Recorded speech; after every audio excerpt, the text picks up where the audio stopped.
लड़कियों के विद्यालय में आई नई अध्यापिका बहुत खूबसूरत थी।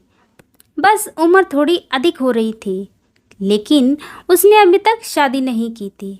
सभी छात्राएं उसे देखकर तरह तरह के अनुमान लगाया करती थीं।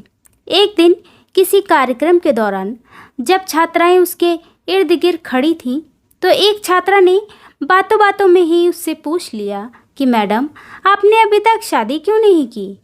अध्यापिका ने कहा, पहले एक कहानी सुनाती हूँ। एक महिला को बेटे होने की लालच में लगातार 5 बेटियां ही पैदा होती रही।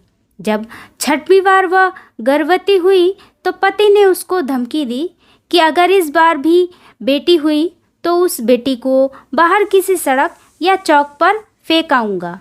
महिला अकेले में रोते हुए भगवान से प्रार्थना करने लगी, क्योंकि यह उसके बस की बात नहीं थी कि अपनी इच्छा अनुसार बेटा पैदा कर देती। इस बार भी बेटी ही पैदा हुई। पति ने नवजात बेटी को उठाया और रात के अंधेरे में शहर के बीचों बीच चौक पर रखाया। माँ पूरी रात उस नन्ही सी जान के लिए रो रो कर दुआ करती रही। दूसरे दिन सुबह पिता जब उस चौक पर बेटी को देखने पहुंचा तो देखा बच्ची वहीं पड़ी है। उसे जीवित रखने के लिए बाप बेटी को वापस घर लाया, लेकिन दूसरी रात फिर बेटी को उसी चौक पर रख आया।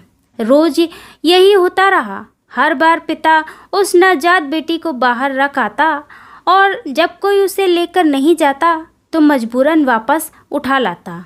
यहाँ तक कि उसका पिता एक दिन थक गया और भगवान की इच्छा समझकर शांत हो गया। फिर 1 वर्ष बाद माँ फिर गर्भवती हुई।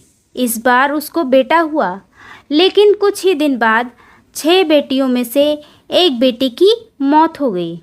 यहाँ तक कि माँ 5 बार गर्भवती हुई और हर बार बेटे ही हुए, लेकिन हर बार उसकी बेटियों में से एक बेटी इस दुनिया से चली जाती। अध्यापिका की आंखों से आंसू गिरने लगे थे। उसने आंसू पोंछकर आगे कहना शुरू किया, अब सिर्फ एक ही बेटी जिंदा बची थी और वह वही बेटी थी जिससे बाप जान छुड़ाना चाह रहा था। एक दिन अचानक माँ भी इस दुनिया से चली गई। इधर 5 बेटे और एक बेटी सब धीरे धीरे बड़े हो गए। अध्यापिका ने कहा, पता है, वह बेटी जो जिंदा बची रही मैं ही हूँ।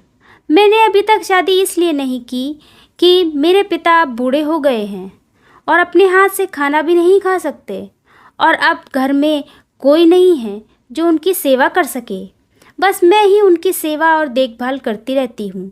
जिन बेटों के लिए पिताजी परेशान थे, वह 5 बेटे अपनी अपनी पत्नियों और बच्चों के साथ अलग रहते हैं।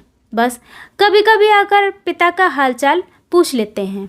वह थोड़ा मुस्कुराई और फिर बोली, मेरे पिताजी अब हर दिन शर्मिंदगी के साथ रो रो कर मुझसे कहा करते हैं, मेरी प्यारी बेटी, जो कुछ मैंने बचपन में तेरे साथ किया उसके लिए मुझे माफ़ कर देना। तो दोस्तों, ये प्यारी सी कहानी आपको कैसी लगी कमेंट में ज़रूर बताइएगा, और चैनल को सब्सक्राइब नहीं किया है तो अभी कर लीजिए। तो मिलते हैं एक नई कहानी के साथ। तब तक स्वस्थ रहें, मस्त रहें। धन्यवाद।